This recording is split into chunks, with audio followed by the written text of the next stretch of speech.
छोड़े एक मिनट ਪਿੱਛੇ ਨੂੰ ਹੋਈ ਥੋੜਾ ਜਿਹਾ ਮੈਂ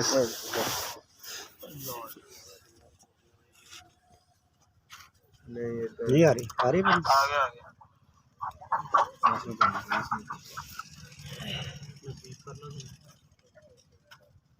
गया उस्मान आ रही फोटो आगे